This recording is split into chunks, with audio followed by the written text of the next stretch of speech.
President Biden is gearing up for the Summit of the Americas in Los Angeles this week. The president will be joined by leaders from North, Central, and South American countries to explore economic relationships and goals for the Western Hemisphere. For more on this and the president's week ahead, I am joined by Joel Payne. He is a CBS News political contributor and Democratic strategist, also just a friend of the show. Good to have you on, Joel. So tell us, what does President Biden hope to accomplish at this week-long event?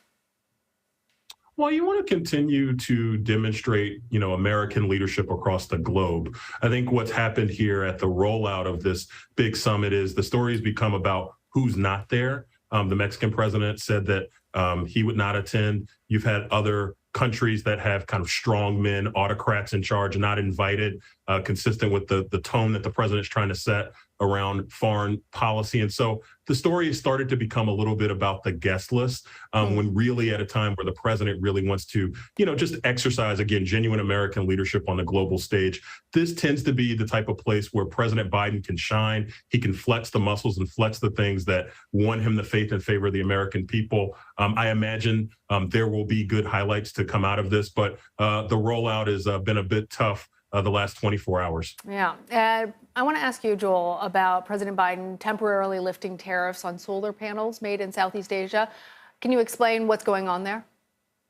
Yeah, it feels like a classic two-for-one thing for me, at least from my vantage point. One, obviously, this hits at the president's commitment to fight climate change.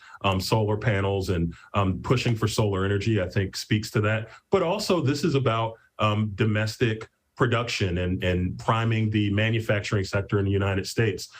This is promoting American development of solar panels. This is strengthening American businesses. And this is something that tends to sell well at home. I think what you hope, though, if you're the president, is that this does not feel too off in the distance to the American people. Look, when you're dealing with $5 and $6 gas prices, you want the solutions to feel very tangible for the American people. I wonder if this solution feels tangible for the American people. It is certainly good policy. We'll see if it has positive benefits for the president's team. Well, and that's exactly the problem, obviously, Joel. Inflation still hurting Americans. Gas prices keep going up. The national average is nearly $5 a gallon. Where does the president's economic strategy stand right now? Well, it's a bit tough. So here's the thing. When you're trying to win this argument in the middle of the argument, you're somewhat already in a bad spot. This was a discussion and an argument that should have been won months ago.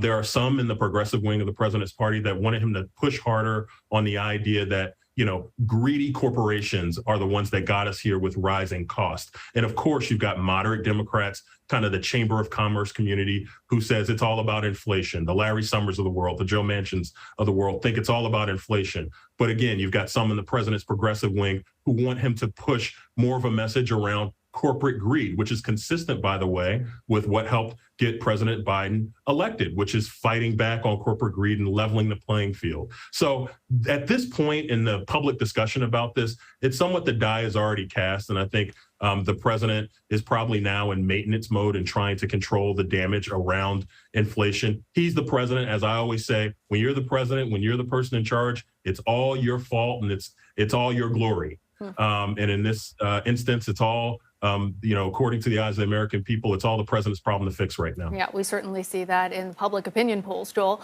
I want to turn to the gun law debate. Last week, the president called for renewing the assault weapons ban, tougher background checks, and national red flag laws. How have the president's ideas been received? Do you expect that they're actually going to result in real action? Look, publicly, I think the president is on the side of the American people. He is where any public polling you look at, anywhere from 60, 70, 80% of the public is with the president's position on this. And there are a number of people in leadership positions in government who agree with the president. I think it's a matter of what will the politics allow. You have a 50-50 Senate. You've got folks like Joe Manchin, Pat Toomey in the middle, who have, while they've signaled an openness to work with the president on this, they certainly are not the types who are going to lurch too far to the left on an issue like guns. I do think there have been some promising talks out of Washington in the last 12 hours or so, some indication that by the end of this week that a deal is possibly in hand.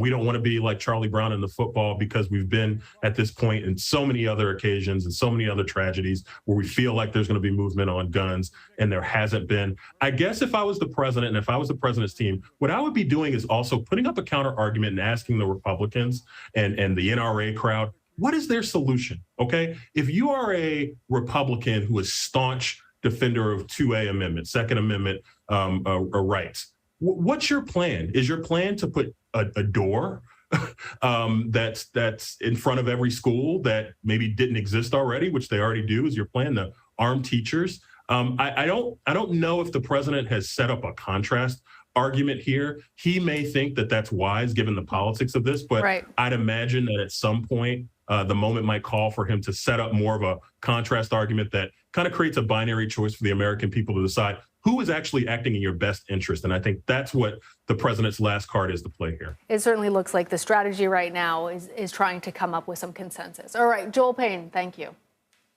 Thank you.